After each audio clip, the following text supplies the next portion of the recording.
আসসালামু আলাইকুম। সাথে আছি আমি সাদ্দাম হোসাইন। ভিডিওতে আলোচনা করব জ্বর নিয়ে যত ভুল ধারণা রয়েছে আমাদের। এই ভিডিওতে সেই ভুল ধারণাগুলো নিয়েই বিস্তারিত আলোচনা করব। অর্থাৎ জ্বর আসলে আমরা সাধারণত যে ভুলগুলো সবচেয়ে বেশি করি, যেটা আমাদের শরীরের জন্য একসময় ক্ষতির কারণ হয়েও কিন্তু দাঁড়াতে পারে। এই ভিডিওতে সেই ভুলগুলা কি রয়েছে সেটাই বিস্তারিত আলোচনা করব। মৌসুম পাল্টাচ্ছে, দেখা যাচ্ছে যে এই গরম, এই তো বৃষ্টি চলতেছে। এ সময় অনেকেরই আক্রান্ত হচ্ছেন জ্বরে, কিন্তু জ্বর নিয়ে আমাদের কিছু ভ্রান্ত ধারণা রয়েছে। তার মধ্যে প্রথম যেটি রয়েছে সেটি গা গরম মানেই জ্বর। আমরা মনে করি যে আমাদের শরীরের গাটা গরম হয়েছে সেটাই জ্বর। অনেকেরই যে গা গরম লাগা বা তার শরীরে মেজমেজ করাকে জ্বর বলে থাকেন এবং অনেকেই মনে করেন যা বলেন, "হ্যাঁ, আমার তো সবসময়ই গায়ে জ্বর থাকে।" কেউ বলে জ্বর থাকে কিন্তু থার্মোমিটারে জ্বর ধরা পড়ে না। আর আসলে গা গরম বোধ হওয়া মানেই আমরা সাধারণত জ্বর বলবো না। শরীরের নরমাল যে তাপমাত্রা রয়েছে সেটা ৯৮.৪ ডিগ্রি ফারেনহাইট যেটাকে রয়েছে। তাছাড়া শরীরের তাপমাত্রা সাধারণত ১০০ র উপরে বা ১০১ ডিগ্রি ফারেনহাইটের উপরে না গেলেও তাকে জ্বর বলা আসলেই ঠিক নয়।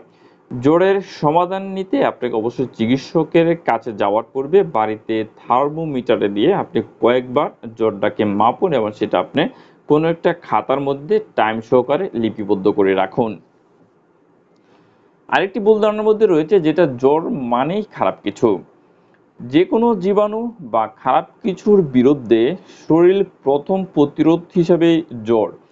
তাই জ্বর খারাপ কিছুই নয়। অনেক ভাইরাস, ব্যাকটেরিয়া ও নানান ধরনের জীবাণু প্রতিনিয়ত আমাদেরকে আক্রমণ করছে। এর বিরুদ্ধে লড়াই করার যে প্রথম পদক্ষেপটা সেটি হচ্ছে জ্বর। তাই জ্বর নিয়ে আতঙ্কিত হওয়ার সাধারণত কিছুই নয়। ৩ নম্বর যে ভুলটা আমরা সাধারণত করে থাকি সেটা হলো যে জ্বর আসলে এটাকে সাথে, সাথে নামিয়ে ফেলতে হবে। এটা আমরা ভুল করি। যেমন জ্বর ওঠা বা জ্বর বাড়াটা ঠিক নয়, এটা অনেকেরই ক্ষণ থাকাও ঠিক নেই একটা ধারণা রয়েছে। জ্বর ১০১ ডিগ্রি যে ফারেনহাইট রয়েছে তার উপরে উঠা মাত্র যেকোনো উপায়ে হোক জ্বরটাকে নামাতে হবে, নাইলে সর্বনাশও হতে পারে। এরকম একটা ধারণা রয়েছে যার সাধারণত কোনো ভিত্তি কিন্তু নেই। বেশিরভাগ যে জ্বর রয়েছে সেটা কয়েক ঘন্টা পর, পর আসে, আবার কিছুক্ষণ থেকে সেটা কিন্তু নেমে যায় বা কমে যেতে পারে। খুব কম জ্বরেই একটানা চলতে থাকে। এটা সাধারণত নির্ভর করে যে কি কারণে তার জ্বর হয়েছে বা জ্বরের কারণটা। আবার জ্বরে খারাপ লাগা এবং অস্বস্তি হয় বলে জ্বরটাকে নামাতে হয়। আমাদের জ্বর আসলে খুব বেশি খারাপ লাগে বা শরীরে একটা অস্বস্তি তৈরি হয়। সেই কারণে কিন্তু জ্বরটাকে নামানোর চেষ্টা করি। কিন্তু জ্বরটাকে না নামালে বিশেষ কোনো সাধারণত ক্ষতি কিন্তু হয় না। পরবর্তী যে ভুল ধারণাটা করি সেটা হচ্ছে জ্বরের জন্য চাই আলাদা পথ্য, মানে আলাদা একটা খাবার রয়েছে। একসঙ্গে জ্বর হলে রোগীকে আলাদা পথ্য দেওয়ার যে পথ্য দেওয়া হতো বা সেটা প্রচলিত ছিল। এখনো অনেকে রোগীকে স্যুপ, জাউ ইত্যাদি দিয়েও কিন্তু থাকেন বা খাওয়ান। আসলে জ্বর অন্য কোনো খাবার খেতেও কিন্তু নিষেধ করা নেই। আপনি যেকোনো খাবারই কিন্তু খেতে পারেন। এমনকি আপনি যে ঠান্ডা খাবার রয়েছে সেটাও খেতে পারেন। বরং জ্বরের সময় যথেষ্ট পুষ্টিকর খাবার আপনাকে অবশ্যই খেতে হবে। আরেকটি কথা হচ্ছে জ্বরের কারণে শরীরে কিন্তু পানি শূন্যতা হয়। সেক্ষেত্রে কিন্তু আপনি পানিটাকে প্রচুর পরিমাণে কিন্তু আপনাকে খেতে হবে বা পান করতে হবে। আরেকটি বড় ভুল যেটা আমরা করি যে যতবার জ্বর ততবার প্যারাসিটামল। এটা আপনাকে খেতেই হবে, যে একটা ভুল করি। জ্বরের দিনের মধ্যে যতবারই উঠুক ততবারই প্যারাসিটামল দিয়ে জ্বরটাকে নামানোর চেষ্টা করার দরকার নেই বা এটা লাগে না। মাত্রা অতিরিক্ত প্যারাসিটামল আপনাকে কিন্তু ক্ষতিকর হতে পারে।